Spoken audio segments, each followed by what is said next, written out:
Vamos a ver dos temas el día de hoy. Nos acompañará también el doctor Julio Dávila, maestro mío, aunque se ve muy joven, pero es maestro. Y vamos a ver dos temas muy importantes. Y uno de ellos es, hablamos de polifarmacia, pero vamos a ver en general la farmacología en el adulto mayor. ¿Y qué quiere decir esto? Bueno, el uso de medicamentos en el adulto mayor es muy importante, sobre todo por la alta prevalencia de enfermedades crónicas y la alta prevalencia de utilizar medicamentos en el adulto mayor. Y tienen el envejecimiento presenta cambios muy importantes que hacen que la absorción, el metabolismo, la distribución y la excreción de los medicamentos sea diferente. Y ahorita lo vamos a ir conociendo. Si existe alguna duda, va a haber tiempo posterior para preguntas y vamos a entrar en el tema. ¿Ok? Muy bien. ¿Qué son los fármacos o medicamentos? Bueno, son sustancias químicas que utilizamos para atender diversas enfermedades que presentan durante la vida. Como podemos atender una enfermedad, pueden ser un suplemento para algún compuesto, alguna enzima que el cuerpo no produzca, un antibiótico para tratar alguna infección, y hay una diversidad de fármacos. Hay fármacos que tienen origen químico, que tienen origen orgánico. Entonces hay una diversidad de medicamentos que se pueden ingerir. ¿Qué tanto se utilizan? Bueno, en general vamos a ir hablando del adulto mayor. Más del 90% de los adultos mayores toman por lo menos un medicamento a la semana. Casi el 40% toman más de 5 o más medicamentos por semana. Y más del 12% toman más de 10 medicamentos por semana. Entonces, a veces les voy a contar una historia que decía mi abuelo, que él de joven lo que traía lleno las bolsas era de canicas y de adulto mayor lo que traía la bolsa llenas de medicamentos. Entonces, es algo muy común. ¿Qué medicamentos utilizamos? Bueno, utilizamos medicamentos que prescribe el médico y también utilizamos medicamentos que encontramos en el pasillo de las farmacias, en el pasillo de los centros comerciales, que son autoprescribidos por la comadre, la mamá, la tía, el amigo, que muchas veces no tienen una indicación adecuada y pueden tener efectos secundarios importantes. Normalmente los medicamentos prescritos por el médico, un 55% son medicamentos que tienen efectos cardiovasculares para la hipertensión, para las enfermedades cardíacas, para la arritmia. Un 11% tiene efectos sobre el sistema nervioso central. Un 9% es para analgésicos, para quitar el dolor, para desinflamar. Y otro 25% para enfermedades crónicas como diabetes. ¿Ok? Y otras enfermedades como el cáncer. En cuanto a los medicamentos que encontramos en el pasillo o en inglés que dicen over the counter, casi el 40% son analgésicos. Es lo principal que utilizamos y que compramos en la farmacia. Ahora, recordando que antes podrías comprar los antibióticos sin receta, un buen movimiento, gracias a Dios, se modificó el sistema y los medicamentos están más controlados, sobre todo los antibióticos, debido a que se producían muchas resistencias. Estábamos haciendo cada vez más fuerte a las bacterias, estaban siendo las bacterias resistentes a los antibióticos y por eso estaba haciéndose más caro el tratamiento antibiótico, que de por sí ya es caro. Esto es algo muy importante. Muchas personas piensan que las vitaminas y los suplementos alimenticios no son medicamentos. Y a veces cuando estamos haciendo una historia clínica y platicamos con el paciente, ¿y qué está tomando?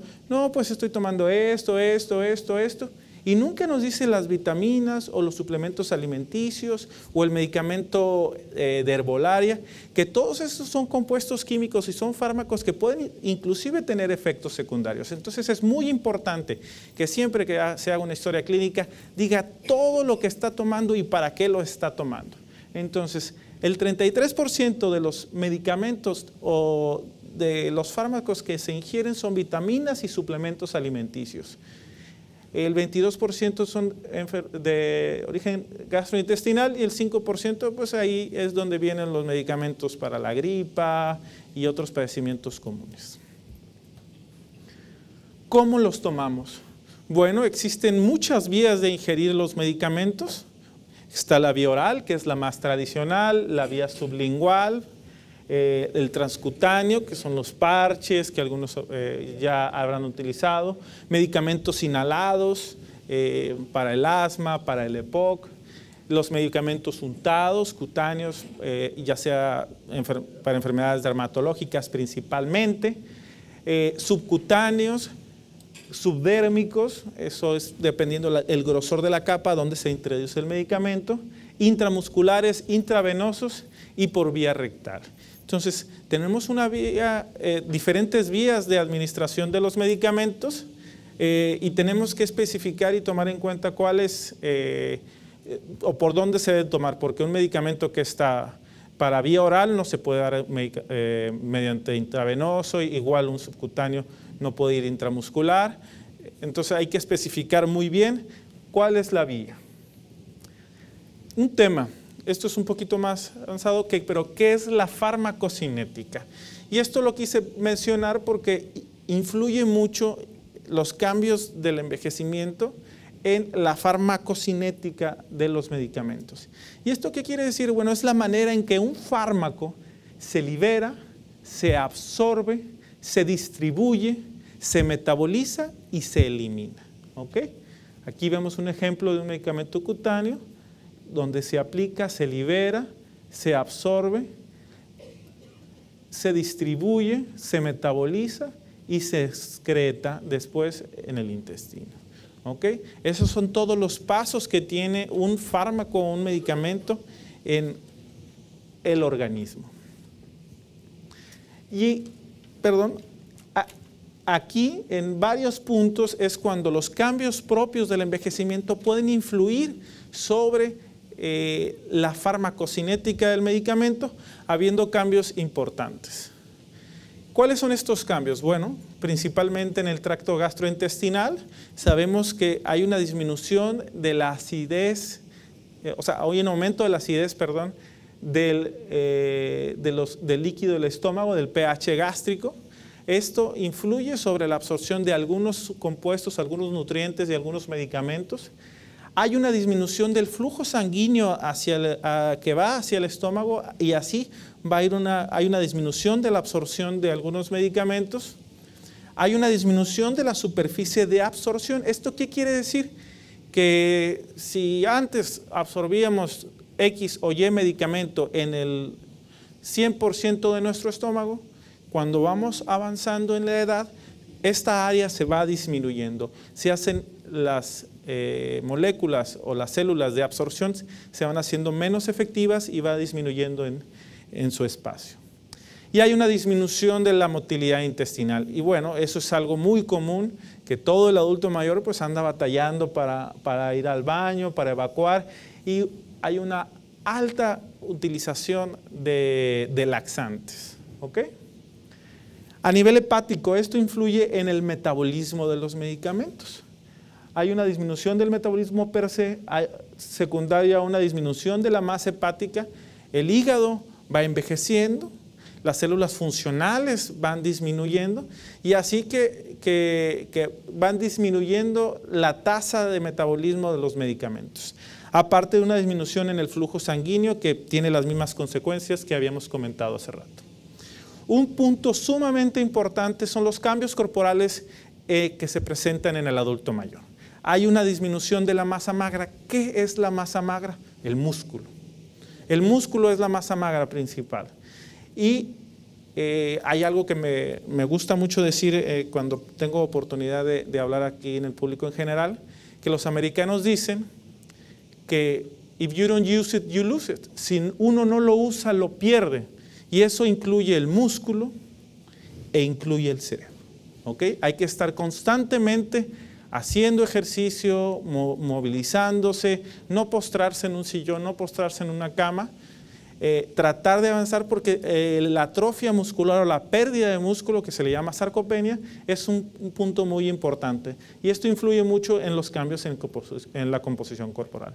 También hay una disminución del agua corporal total y hay un aumento de la masa grasa. El músculo se sustituye con grasa. Y bueno, me van a decir, ¿qué influye esto en los medicamentos? Bueno, hay medicamentos que se distribuyen en el tejido adiposo. Entonces, algunos de estos medicamentos se van depositando ahí y tienen una acción más larga. Entonces, con una dosis muy pequeña podemos obtener efectos durante mucho tiempo. ¿Ok? Y estos son cambios. También las proteínas totales están disminuidas en el adulto mayor, secundario a un déficit nutricional, a una ingesta baja en alimentos ricos en proteínas, y esto influye sobre la farmacología en el adulto mayor debido a que muchos fármacos o sustancias activas de los medicamentos van ligados a las proteínas. Utilizan a las proteínas como medios de transporte para su distribución y su acción. Entonces es otro punto muy importante.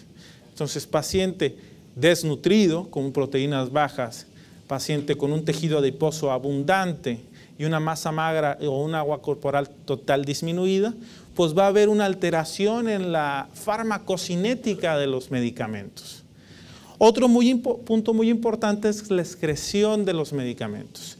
Sabemos que la función renal llega a su pico aproximadamente a los 30, 35, 40 años y de ahí va en picada hacia abajo lentamente.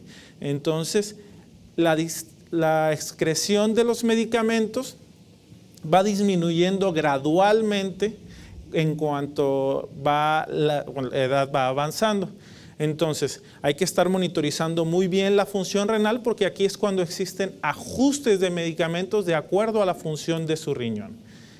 Entonces, aquellos pacientes que tienen enfermedad renal crónica, muy probablemente se haya que reducir la dosis en algunos medicamentos y aparte están contraindicados algunos medicamentos. Unos muy comunes que son los AINES o los antiinflamatorios no esteroideos.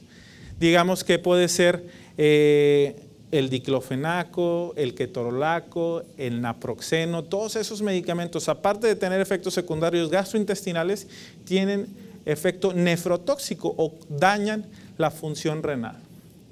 Esto debido a la filtración glomerular baja y a un flujo sanguíneo disminuido, entre otros cambios. Bueno, otras cosas que modifican la farmacocinética de los medicamentos, hay una modificación a nivel de receptores, hay una disminución de la sensibilidad, una disminución del número total de receptores de algunos medicamentos, y alteraciones en el mecanismo de homeostasis. ¿Qué es la homeostasis? Es el equilibrio, el balance del organismo, que va mandado por los vasoreceptores, quimiorreceptores, el sistema inmunológico y el centro termorregulador. Todos estos cambios hacen que los adultos mayores sean más sensibles a los medicamentos y que el efecto o la zona terapéutica modifique. Y esta es una diapositiva que me robé por ahí de uno de mis maestros, pero es muy adecuada para comentar los efectos de los medicamentos en los adultos mayores. Tenemos un proceso normal, una persona normal y en el proceso de envejecimiento. Y tenemos las dosis. Vemos que en la persona normal la zona terapéutica, y eso quiere decir a una dosis adecuada vamos a tener un efecto terapéutico adecuado y lo tenemos amplio, o sea tenemos mucho rango de manejar dosis. Esta es la zona subterapéutica cuando la dosis que estamos utilizando no es la adecuada y no nos surge efecto, y tenemos una dosis tóxica. Pero tenemos un rango amplio. En los adultos mayores, por los cambios que ya habíamos comentado, esta zona terapéutica se hace muy pequeña. Y con que subamos un poquito la dosis podemos quedar en una zona tóxica. Y si disminuimos la dosis podemos quedar en una zona subterapéutica. Entonces, es importante y lo vamos a mencionar cómo debemos de utilizar los medicamentos en el adulto mayor. ¿Qué consecuencias puede traer todos estos cambios? ¿Qué consecuencias se tienen? Bueno, hay un aumento de riesgo en los adultos mayores de los efectos secundarios, hay mayores interacciones médicas dadas por la polifarmacia, que aquí lo mencionamos, un aumento del riesgo de intoxicación por los medicamentos, un reto terapéutico, porque son un reto terapéutico los adultos mayores, mal apego al tratamiento y errores en la ingesta de medicamentos que puede estar influenciado por otras cosas, que ahorita lo vamos a comentar. En cuanto a efectos adversos, bueno, en los adultos mayores aumentan la función y el número de cantidad de medicamentos que se toman por las múltiples enfermedades y el tratamiento per se, y son más sensibles a algunos efectos secundarios. Vamos a poner un ejemplo. Existen medicamentos que son opiáceos, que son derivados del opio, que se utilizan como analgésicos, que es la morfina, la buprenorfina, el tramadol, que es un primo de ellos, y estos, como un efecto adverso, se tiene una disminución en el tránsito intestinal y hay estreñimiento. Este es un efecto adverso muy conocido. Por ejemplo, efectos adversos de los antiinflamatorios que ya habíamos comentado, no esteroideos, es los síntomas gastrointestinales, gastritis, inclusive úlcera péptica. Otros efectos, por ejemplo, que se deben de evitar de los medicamentos que se utilizan para la osteoporosis, que son los bifosfonatos, y no sé si alguien está tomando aquí, la indicación es muy precisa. Se debe de tomar en ayuno, cuando se levantó, y no acostarse después de una media, o por lo menos 2 horas después de habérselo ingerido, porque provocan como efecto secundario esofagitis o alteración. Entonces hay que buscar y hay que prevenir cuáles son los efectos secundarios más comunes de los medicamentos y hacer una prevención. ¿Ok? En cuanto a interacciones medicamentosas, bueno, esto es algo muy común, debido a que diferentes medicamentos se potencializan el efecto obtenido aumentándolo o duplicándolo, o hay una sinergia de los efectos obtenidos que sean superiores al efecto de algún medicamento debido a que aquellos medicamentos se potencializan. ¿Y cuáles son los factores de riesgo para tener interacciones medicamentosas? Pues 1, la edad avanzada. 2, las múltiples enfermedades, que el paciente tenga diabetes, hipertensión, enfermedad del corazón, embolia, que sea una lista grande de enfermedades, con lo que conlleva tener una lista grande de medicamentos y mayor riesgo de interacción entre ellos. Algunos efectos psicosociales por la ingesta de que me duele la punta del pie, me tomo algo, y luego porque me tomé eso, me va a doler el estómago y me tomo algo. Entonces se van sumando medicamentos para tratar efectos secundarios.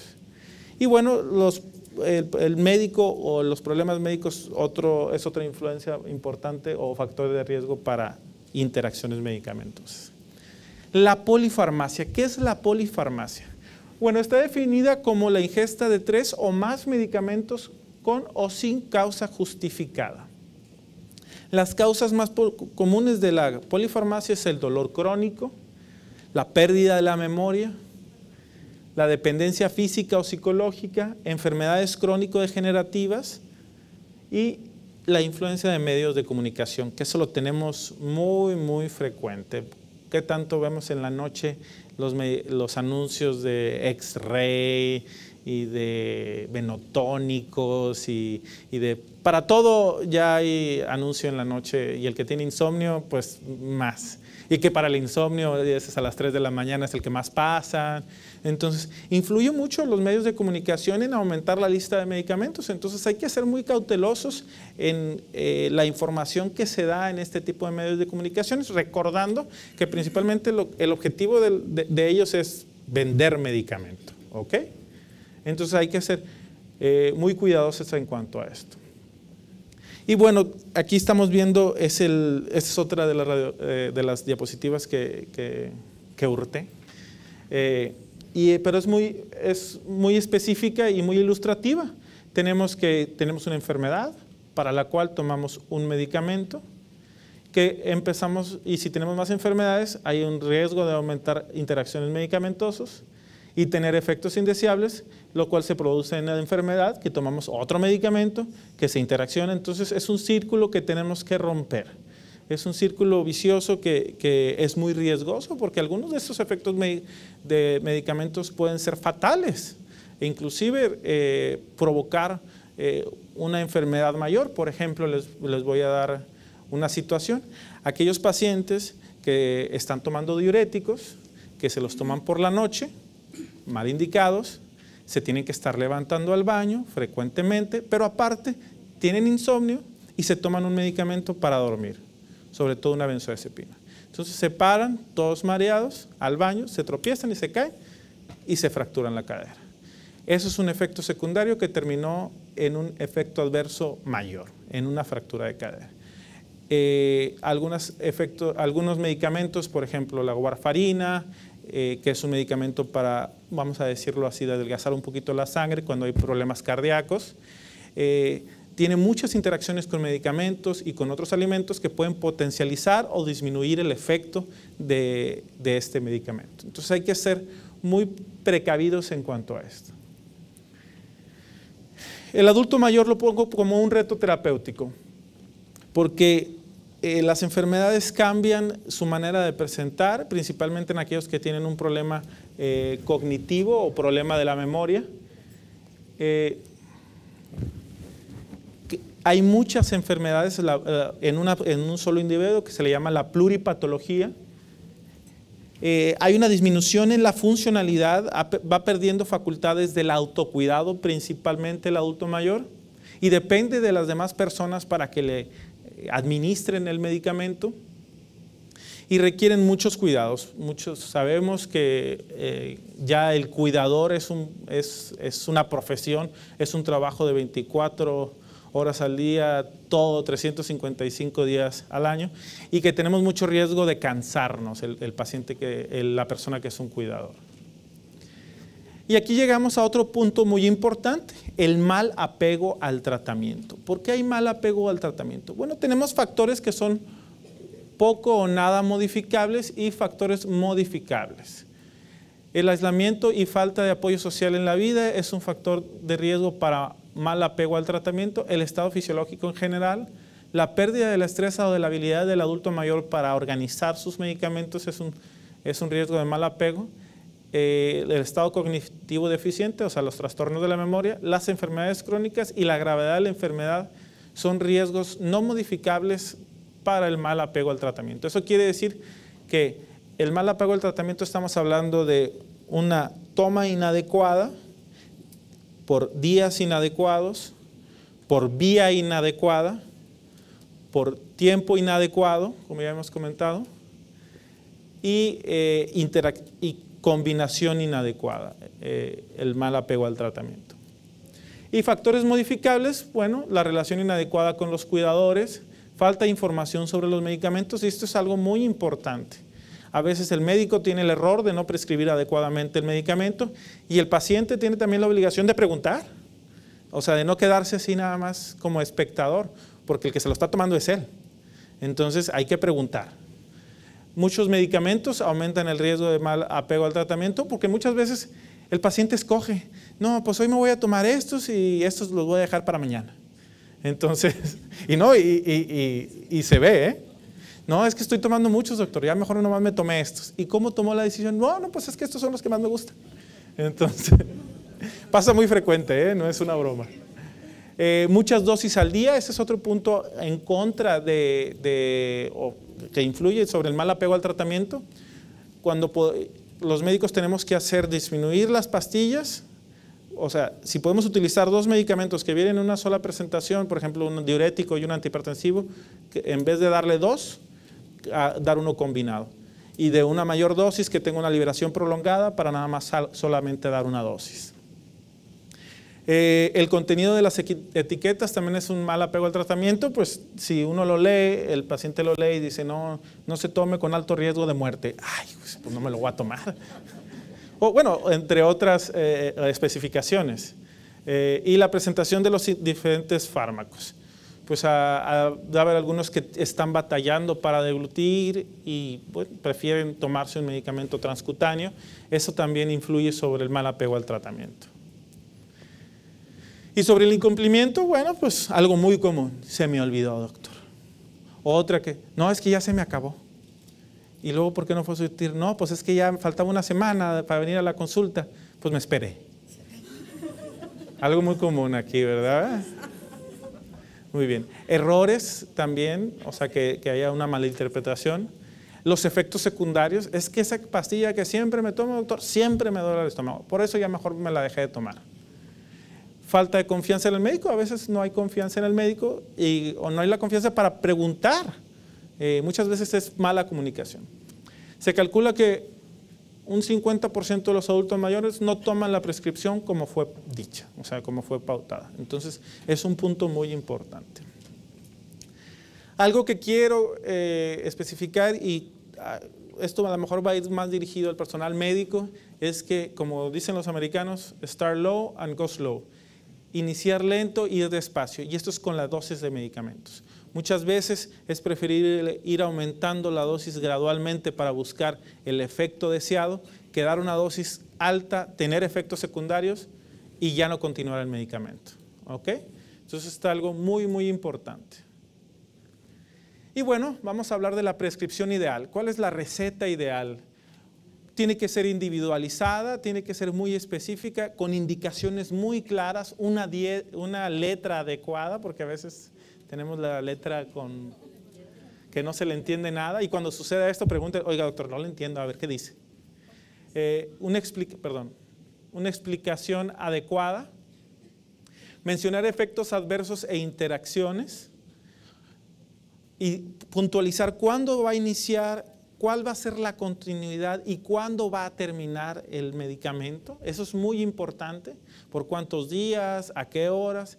Ver la vía de administración es sumamente importante, no vayamos a dar un tratamiento vía oral intrarrectal o viceversa.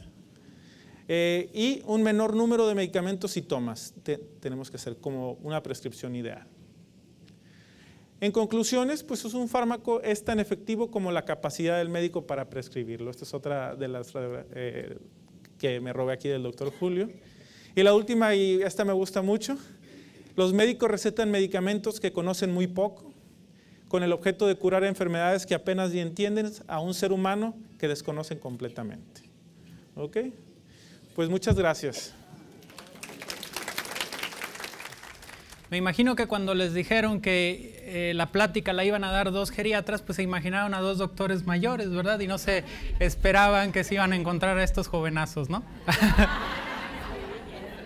Muy bien.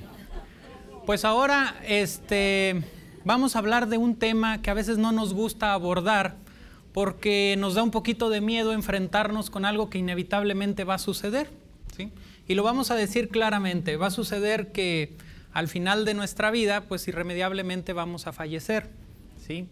Y en algún momento esto nos causa risa a los mexicanos, nos causa, es motivo de bromas, pero pues también es cierto que a veces lo hacemos porque estamos sintiendo un temor ante lo que inevitablemente va a suceder. Los cuidados al final de la vida no tienen otro objeto, ¿sí?, que ayudar a los pacientes, a las personas, a nuestros familiares, a quienes atendemos, a que en esa última etapa de la vida sigan gozando de la calidad que deberíamos de tener todos a lo largo de toda la vida. Entonces, hay un término que actualmente se ha acuñado, que es el término de cuidados paliativos, ¿sí? Los cuidados paliativos no son otra cosa más que esa atención médica, de enfermería y por parte del personal de salud, ¿sí?, que se sigue brindando a los pacientes en una etapa terminal de sus enfermedades. La idea, el día de hoy, bueno, es conocer qué significa esto de cuidados paliativos, identificar los criterios de terminalidad, conocer brevemente algunas escalas, porque es bien cierto que de pronto vemos películas o vemos novelas, ¿no?, y llega el doctor y le dice, no, pues le quedan 72 horas con 43 minutos de vida, ¿no? Casi así lo dicen. Y de pronto decimos, ah, caray, ¿cómo le harán para conocer tanto? La realidad es de que no podemos ser tan precisos, y menos en cuestiones biológicas, pero sí hay algunas aproximaciones que nos hacen establecer algunos pronósticos. Identificar los signos de agonía, ¿sí? Y conocer algunas vías alternas de tratamiento, porque de pronto somos muy invasivos y queremos seguir intentando hacer maniobras o salvar a los pacientes, aun cuando la esperanza desde el punto de vista biológico ya nos indique que esto no sería posible. Muy bien, tenemos que entender que afortunadamente la expectativa de vida ha cambiado en los últimos 50 años, ¿sí? Los avances médicos, por fortuna, nos han hecho vivir más. Sin embargo, cada vez que las personas viven o vivimos más, pues nos empezamos a enfrentar a muchos retos.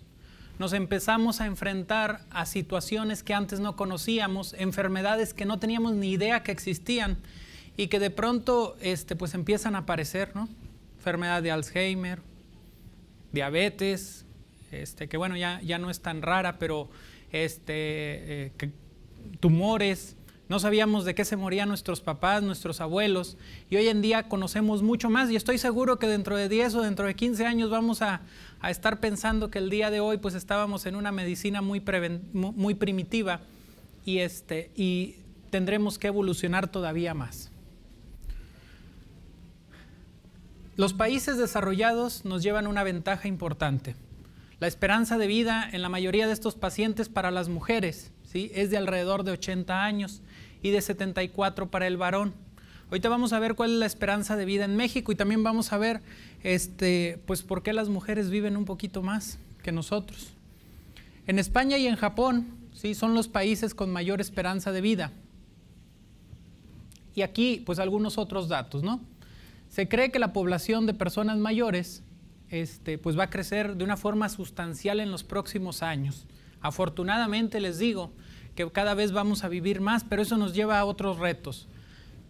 La esperanza de vida en México es de alrededor de 76 años para mujeres, hablando en todo el país. Si eso lo traspolamos al norte del país es mucho más alta. Estamos hablando cerca de los 80, 82 años, muy cerca de la esperanza de vida que se tiene en los países europeos o en los países de primer mundo. Y los varones en el norte del país andamos en una esperanza de vida de alrededor de 72 años, también un poquito cercana a lo de los países europeos. ¿Por qué? ¿Por qué viven más las mujeres?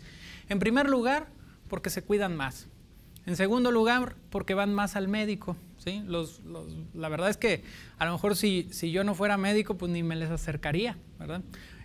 Los varones somos muy reacios, ¿sí? Somos muy reacios y aparte nos la pasamos trabajando durante una etapa. Las mujeres, por supuesto, también trabajan, pero tienen más conciencia de lo que debe ser el cuidado de la persona y de la familia que la que pudiéramos tener los mismos varones. Muy bien. ¿Qué significa esto de esperanza de vida? La esperanza de vida es aquel rango de edad en el que calculamos que una persona va a vivir cuando está naciendo el día de hoy. Esto que yo les mencioné hace un momento significa lo que pudiera o la expectativa de vida que pudiera tener un niño o una niña que está naciendo en Monterrey el día de hoy.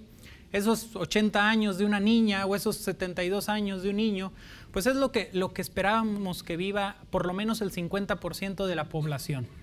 Sin embargo, sí, habrá quien diga, oye doctor, pero pues yo ya tengo 79, ya me estoy acercando, entonces ¿qué va a pasar, verdad? Bueno, la esperanza de vida se va ajustando conforme se va creciendo y conforme vamos teniendo condiciones favorables para seguir pues desempeñando nuestras funciones. Así sabemos que una persona que en la actualidad tiene 65 años, pues tenemos aproximadamente 17 años más de esperanza de vida o de expectativa. Una persona de 90, pues tal vez 4, pero si esa persona además ya llegó a los 100 años, todavía se hacen cálculos y sabemos que va a vivir pues más tiempo, ¿verdad? ¿A qué se debe esto?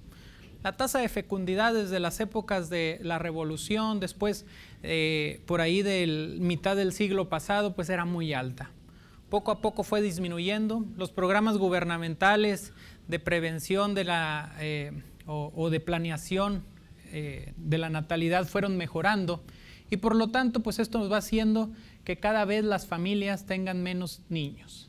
En promedio En 1970 las familias tenían 5, 6 niños y hoy en día, ¿sí?, estamos hablando de un rango de 2 niños en promedio.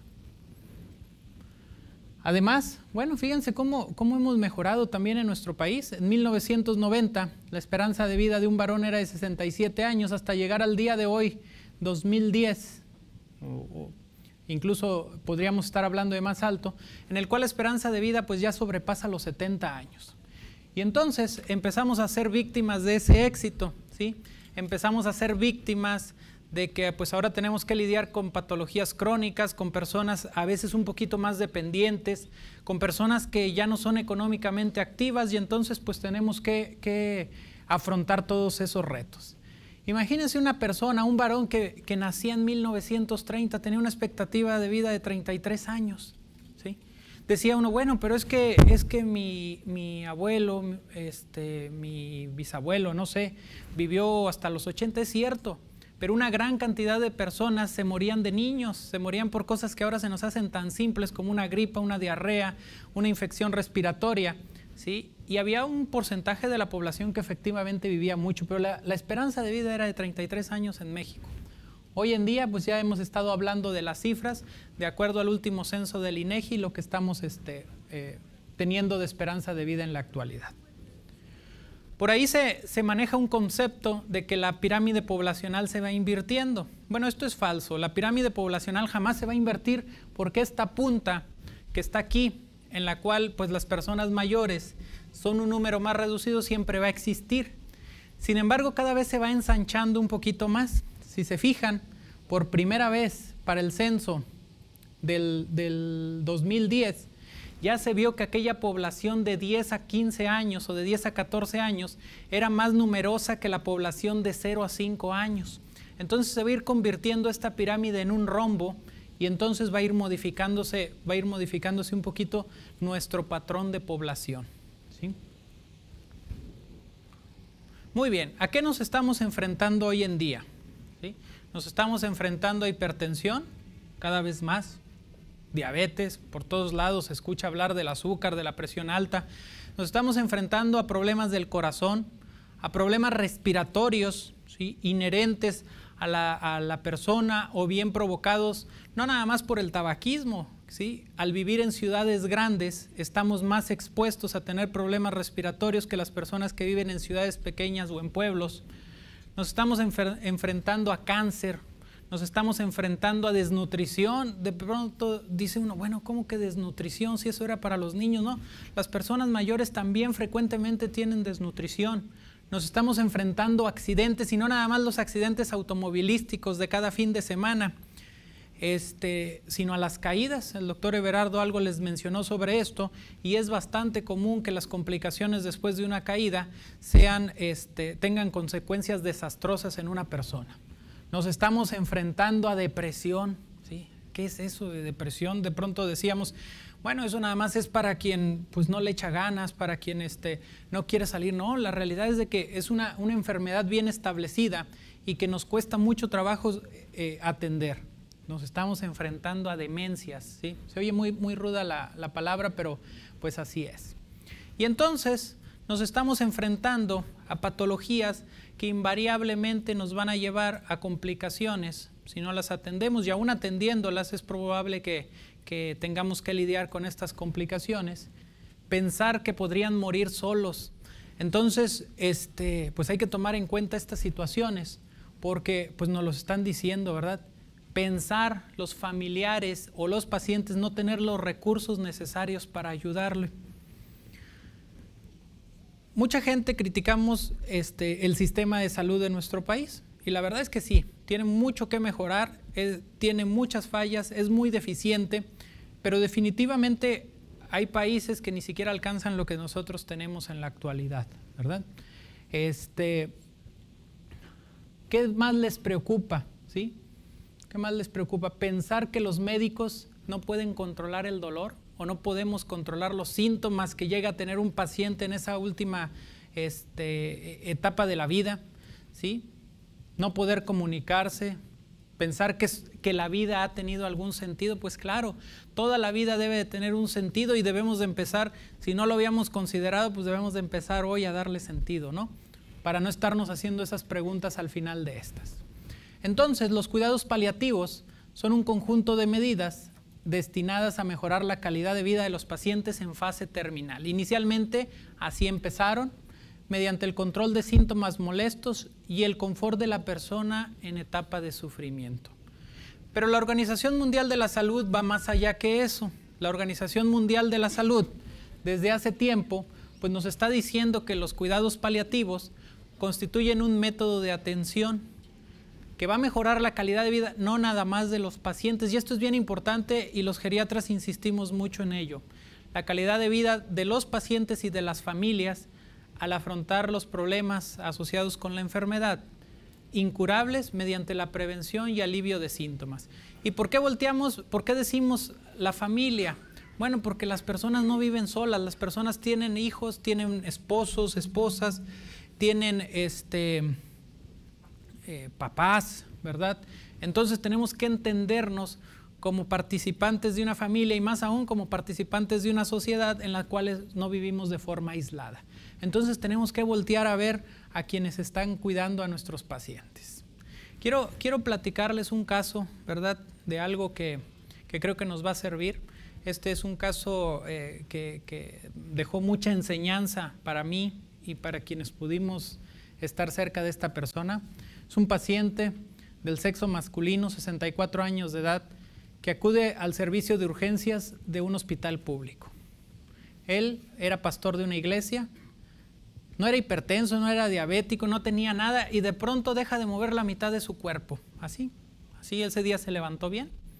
En la tarde deja de mover la mitad de su cuerpo y llega a urgencias. Se le estabiliza, se le ponen los sueros necesarios y se envía de urgencias, porque era un hospital pequeño, se envía de urgencias a realizar una tomografía a un hospital más grande. Ahorita les voy a comentar qué es lo que pasó con este paciente. ¿Quiénes requieren cuidados paliativos? ¿Sí? Este pequeño trabajo que hicimos cuando estábamos en Madrid nos habla de que la mayoría de quienes requieren cuidados paliativos son los pacientes oncológicos, los pacientes que tienen un cáncer, pero no necesariamente los que tienen un cáncer requieren este tipo de cuidados. También pacientes que tienen problemas cardíacos no curables, problemas respiratorios, problemas del hígado, demencias, insuficiencias renales, insuficiencias vasculares. La verdad es que es tan amplio que en ocasiones, bueno, la medicina tiene sus límites. Yo empecé hablándoles de éxito y ahora les hablo de que tenemos ciertos límites. Bueno, también es importante para todo el personal que se dedica a atender pacientes, pues conocer esos límites y saber hasta qué momento tenemos que optar por cambiar nuestra estrategia de cuidados. La Sociedad Española de Cuidados Paliativos nos dice que es un enfermo en estado terminal.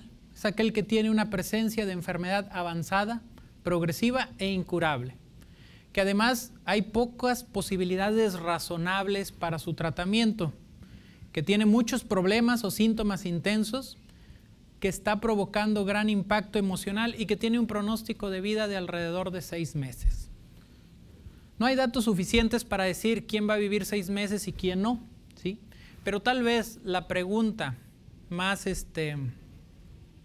significativa para los médicos y para quienes nos dedicamos a atender pacientes es: ¿me sorprendería la muerte de esta persona en los próximos años o en los próximos meses? Bueno, pues tendríamos que plantearlo cuando estemos frente a ellos, ¿no?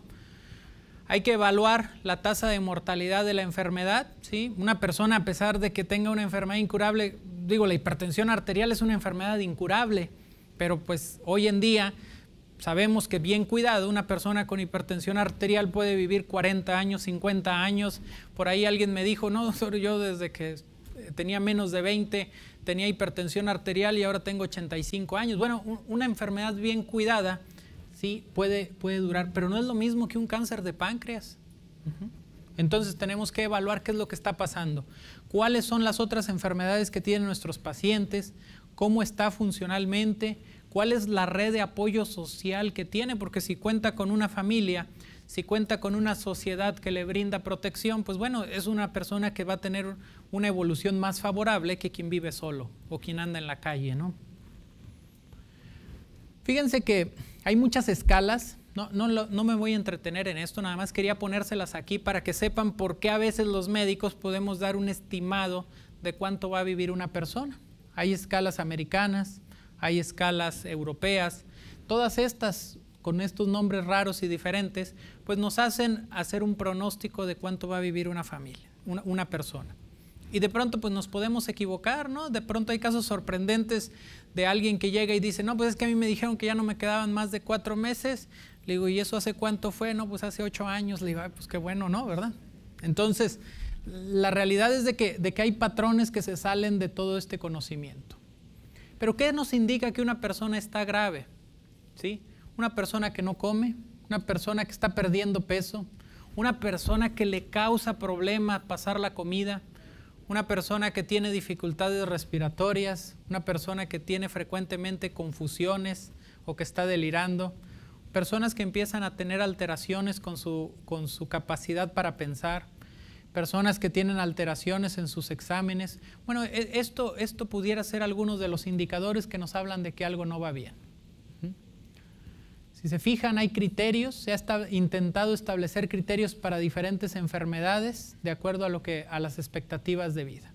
Por ejemplo, para la enfermedad pulmonar, ¿sí? En la cual, pues bueno, sabemos que una persona que tiene varias de estas alteraciones, que no me voy a detener mucho, pero que es una enfermedad crónica severa, una enfermedad evidenciada porque frecuentemente está entrando al hospital o frecuentemente requiere atención médica, que la oxigenación que tiene, a pesar de estarle proporcionando oxígeno, ya no es suficiente, que está perdiendo peso, que tiene taquicardia cuando no tiene el oxígeno. Bueno, es un ejemplo, ¿verdad?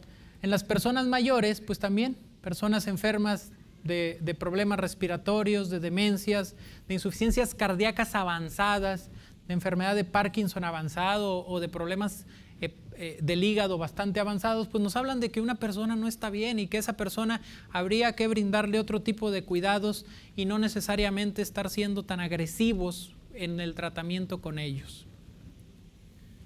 ¿Qué pasó con nuestro paciente? ¿Se acuerdan que les dije que lo habíamos mandado a hacer una tomografía? Efectivamente, se le realiza la tomografía 3 meses después, ¿sí? Él llegó 2 horas después de que empezó su tratamiento, 3 meses después, y no tenía ninguna hemorragia ni tenía ningún infarto, ¿verdad? Lo que tenía era un tumor cerebral en el hemisferio izquierdo, ya sin posibilidades de tratamiento.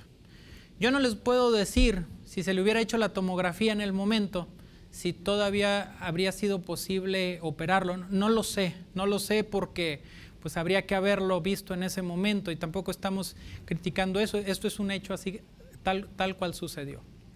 Se le inicia tratamiento con esteroides, que son medicamentos fuertes, cortisona específicamente, medicamentos para que no convulsione, y se le preguntó que qué tan consciente estaba de su diagnóstico. Claramente lo dijo con estas palabras: sabía que iba a morir en los siguientes meses, pero lo único que pedía él es no ser maltratado en la última etapa si es que llegaba a urgencias. Hay algo muy particular aquí en nuestro país. Nada más hay 2 estados en la República Mexicana, como son el Distrito Federal y Aguascalientes, que tienen una ley de voluntades anticipadas, donde los pacientes, una vez que tienen una enfermedad terminal, pueden establecer qué es lo que quieren que se haga con ellos o que se deje de hacer, ¿sí? Nosotros en Nuevo León no la tenemos, ¿sí? Y pues en ningún otro estado más que los 2 que les mencioné. Aquí en el hospital hay una propuesta y hay una hoja que se hace cuando los pacientes llegan con estas características y que se hace en comunicación de los médicos con los familiares, en los cuales se les pregunta qué tan agresivos quieren que seamos con sus pacientes. Hay quien dice, a pesar de que tenga un cáncer, doctor, sígale haciendo todo hasta donde sea posible. También hay que saber que en ocasiones no hay muchas esperanzas y también tendríamos que velar por la dignidad de una persona y no maltratarla más de lo que pudiéramos hacer para salvar su vida. ¿Cuáles son los signos de agonía? Cuando una persona ya está en esa última etapa, ¿sí? La nariz fría, ¿sí? O pálida, las extremidades, las manos, los pies fríos, ¿sí? Cambios en la coloración de la piel, los labios morados, ¿sí? Ruidos de agonía, problemas para respirar, pausas respiratorias, pacientes que no orinan o que se la pasan dormidos la mayor parte del día, ¿verdad? Bueno, estos son los datos de que nos hablan de que una persona irremediablemente, si no hacemos nada, va a fallecer. Aún tal vez haciendo algo, va a fallecer en los próximos días. ¿Qué tenemos que tratar en esa etapa? Porque es muy común que digan, bueno, es que mándelo a medicina del dolor. Es cierto, el dolor es uno de los síntomas que hay que atender, pero nada más es uno. Hay hemorragias, estridores, náuseas, estreñimiento, disfagia, hipo. Qué incómodo. Una persona que incluso está falleciendo y que tiene hipo, que le está causando mucha molestia. Hay tos, dificultad para respirar, comezón, ¿verdad? Insomnio, sufrimiento emocional y físico, y además nos toca brindar apoyo a la familia porque en muchas ocasiones pues no sabemos cómo actuar ante estos. Tenemos que saber que no se les puede dar todos los medicamentos o hay que evaluar cuál es lo que se debe de dar, porque muy comúnmente nos dicen, bueno doctor, ¿por qué no le da morfina ya? Oiga, pues sí le puedo dar morfina, pero lo que le duele ahorita es pues un cachete, ¿verdad? Pues con un Tempra se le quita, ¿verdad? Bueno, pues también hay que evaluar esto. Y algo que para mí resulta muy importante que conozcan, sobre todo quienes están en entrenamiento de enfermería o médicos, pues es de que no siempre tenemos que, en esta última etapa de la vida, no siempre tenemos que estar invadiendo al paciente. Es muy común que nos digan, doctor, ya no le puedo canalizar una vena al paciente, póngale un catéter subclavio, ¿no? Todavía llegar a invadir más a los pacientes, colocar catéteres. Hoy sabemos que podemos administrar medicamento por donde queramos, podemos administrar medicamento por los pulmones, podemos administrar medicamento por las rodillas, podemos administrar medicamento vía oral, rectal, intravenoso, intramuscular, por donde queramos, ¿verdad? Hasta en el cerebro se administra medicamento. Bueno, estamos hablando de un paciente con características diferentes que no queremos seguir maltratando, y entonces existe algo que es la vía subcutánea. Cuando ya el paciente no puede comer, idealmente la vía subcutánea es la vía de elección, ¿sí? Es la preferida en la actualidad y tiene algunas ventajas. Los niveles que alcanzan algunos medicamentos por esta vía son prácticamente iguales que si estuviéramos administrando un medicamento intravenoso. Prácticamente no tiene contraindicaciones. Y aunque estas imágenes se ven así un poquito aparatosas de que necesitamos grandes instrumentos para administrarla, la realidad es de que lo único que necesitamos es un Gelcop 22 o 24, ¿verdad? Una buena fijación con un Tegader, y a través de eso podemos administrar medicamentos. ¿Dónde se ponen las vías subcutáneas? Infraclaviculares, en el abdomen o incluso en los muslos, ¿verdad? ¿Y cuándo están indicadas? Cuando los pacientes tienen náuseas, vómitos, obstrucciones intestinales, disfagia, y cuando estamos atendiendo esa etapa de agonía. ¿Qué medicamentos podemos pasar por ahí? Muchos medicamentos. La realidad es de que cuando estamos en esta etapa, pues dijimos que íbamos a atender dolor, dijimos que podíamos atender náusea, vómito, etcétera. Bueno, la mayor parte de los medicamentos que se usan para eso los podemos administrar por esta vía sin hacer sufrir más a las personas. ¿Cuáles son los objetivos de la medicina? Es cierto, nosotros como médicos, ¿sí?, tenemos idealmente que evitar la muerte. Hace poco llegaba una persona al hospital y la estábamos viendo ya con intubada, una persona que había tenido una hemorragia cerebral, que tenía una insuficiencia renal, que tenía hipertensión, diabetes, etcétera. Una paciente como las que les describí, que estaba en una etapa terminal. Entonces llega con dificultad respiratoria a urgencias, ¿sí? Y el familiar le dice al médico que inicialmente lo atendió, doctor, por favor no la vaya a intubar, mire y le contestó, es que mi ética me dice que le tengo que salvar la vida. Es cierto, pero también tenemos que voltear a ver las expectativas que tiene la otra persona, ¿verdad? Entonces la intuba y se pasa 5 días más con un tubo en su garganta, cuando las condiciones no son así, ¿verdad? ¿Y por qué se hace esto? Insisto, porque no tenemos las leyes necesarias para evitar este tipo de acciones. Es muy común que este familiar le pudiera decir al médico, no lo haga, y de pronto llega el otro hermano y le dice, hágale todo lo que sea posible, ¿no? Entonces, también tenemos que saber esto. Cuando ya estemos cerca, pues también tenemos que saber que a pesar de los esfuerzos, quisiéramos que las personas fallezcan en paz, ¿no? Cada vez las muertes por infecciones o traumatismos van a disminuir, cada vez va a haber más enfermedades crónicas, cada vez vamos a vivir más, cada vez nos va a ser más fácil hacer los diagnósticos de cáncer, ¿verdad? Y entonces cuidar a los pacientes se convierte en todo un reto. ¿Cuáles son las consideraciones que tenemos que hacer? No se trata nada más de ahora sí ya salimos, aprendimos cuidados paliativos y ahora ya no le vamos a hacer nada a nadie. No es así, ¿verdad? Estamos hablando de algo muy específico. Hay que establecer con certeza que nos encontramos al final de la vida. Respetar la autonomía del paciente. Si el paciente dice no, es no, ¿verdad? Si el paciente dice, doctor, hágame todo lo posible a pesar de que yo pueda sufrir, pero mientras haya una esperanza, bueno, pues esa es la autonomía, ¿verdad?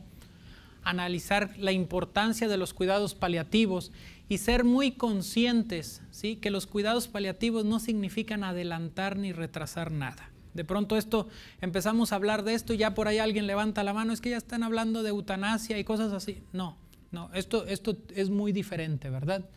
Es muy distinto hablar de estos temas de suicidio asistido, eutanasia activa. Y bueno, también entender que a lo mejor no necesitamos estar ante una etapa terminal para empezar a aplicar este tipo de tratamientos.